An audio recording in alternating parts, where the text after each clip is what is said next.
What's going on, YouTube? It's a crappy day, but I'm hoping that this cheers me up. I'll try to keep my hand out of this as much as possible that I think I may have broken today, along with some other things when I slipped and fell on the ice walking into work. Said some choice words that some people, some employees inside could hear throughout the wall, and went on with my day. I think I might have cracked my tailbone, possibly a rib, broken a toe. Good times. But we're going to open this package if we can.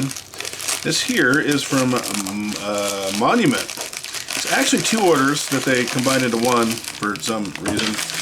I ordered on 12/31 and on January 8th. I'm not sure why they waited so long, but they're here. That's quite a good order. So maybe this will cheer me up. We'll see. Alright, got us a roll of quarters. Well, I promise they're Washington quarters. I'm not going to struggle with that tape because I'm a gimp. But got some cool stuff. I think this is a total, well, let's count it out. So we got 2 buffaloes. Love the buffaloes. Oh, I lied. We got 4 buffaloes. 6 I remember ordering 6. 6 buffaloes. We've got 2 Philharmonics. You know, I like the Philharmonics. I don't have enough of them, so I figure why not. And 4 Silver Eagles. Put the scissors away. Okay, so what do we got? We got 6, 7, 8, 9, 10, 11, 12, plus about 7. It's about 19 and a half ounces, somewhere in there. Not bad, not bad. It was a heavy package. The box kind of smelled like piney. Maybe they're scenting their boxes now. I don't know. It's been a very expensive week for me. Very expensive. And that also puts me in a foul mood. You know, I've had some things come up, and that's why it's really important to do what we can to save. If you didn't catch my last video, it's very important. Please watch that. Didn't get many views, and the only reason I care is because it's very important. I will no longer be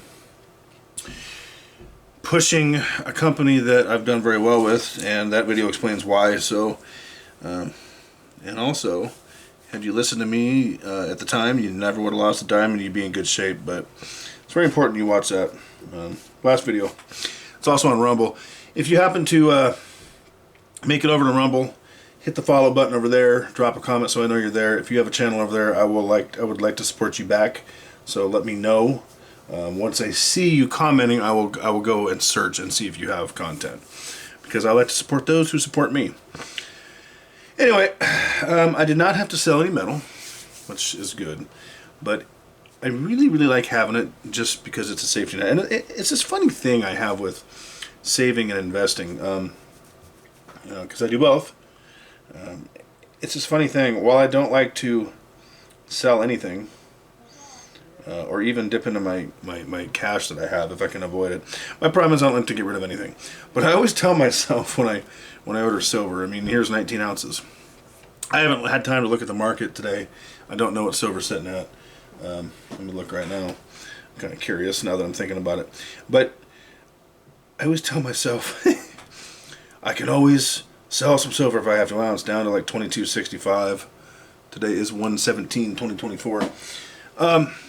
And the funny thing is I never do. I have once or twice, but it gives me some kind of, I don't know, security, some comfort level, but I never end up selling it. I always find another way. So I'm constantly moving forward in that degree. And something else too that I've noticed is I used to, and I don't know where this comes from, anytime I did well on an investment, or anytime I went and added an ounce or two, or a tube of dimes, whatever it was, to the stack, I always felt this amazing sense of security.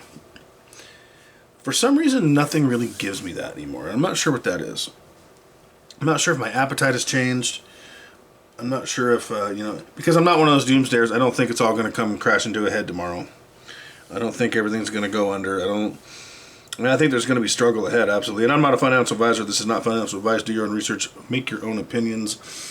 do your own due diligence. But I'm not one of those people that, oh, the big crash is around the corner. I'm not. I think trouble is always looming. I think trouble is becoming more prevalent, but I don't know why I feel that way. And I will also say that the more I have, the more it affects me when I have to liquidate something, the more it bothers me. The less I feel I have, the bigger my stack gets, the bigger my portfolio gets. So this has been quite a week. I've had a lot of hits. I did want to get a quick video out. Nothing in particular necessarily, nothing of major urgency, other than to say that it is so important that we do what we can when we can, because we never know when those bad weeks or, God forbid, bad months are going to come up. And it's important that we are able to weather the storm. If you look around, there's a lot of businesses closing. There's a lot of businesses closing. And, it's worse in certain areas, sure, but this is not wonderful times, folks. I think you all know that. And I was talking with someone the other day. When I was so poor, 2008, I was very, very poor. That's what got me into doing this. I got sick and tired of being sick and tired, and I got sick and tired of being poor. So I made decisions. I realized that I needed to change my decisions and what I was doing to change that. And I did. And looking back, I don't know how I was not paralyzed with fear financially. And I look at the average person today that just blows money and doesn't think about it and doesn't plan for tomorrow and thinks everything's going to be the same as it is today. Everything's going to be as good tomorrow and next week and next year as it is today, income wise and financially, financial situations wise. And I don't know how they're not concerned when they don't have expenses saved up, months and months to get by. It baffles me. And I was one of those people. This is not coming from a place of judgment.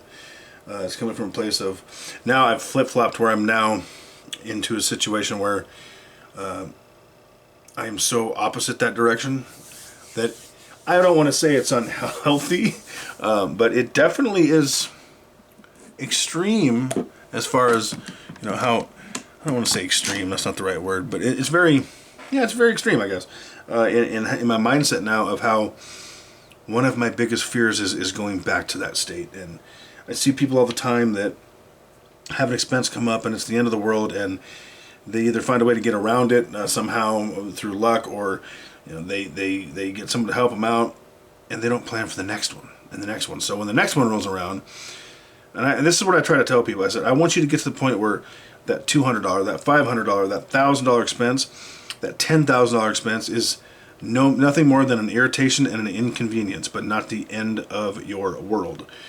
And I try very hard, and this is mostly the people in my personal life that I've known that I'm referring to.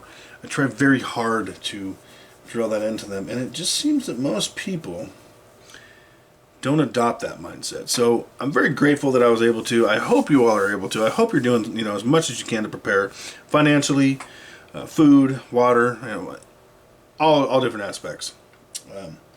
That being said, damn, my finger really hurts. My hand too. I'm gonna get on with my day. Got some personal business to take care of tomorrow. If I can get out of the parking lot in the beater, because it's still pretty nasty here. It's pretty icy in parking lots. Main roads are great. And hey, it's a heat wave. It's 37 where it was 12 and 11.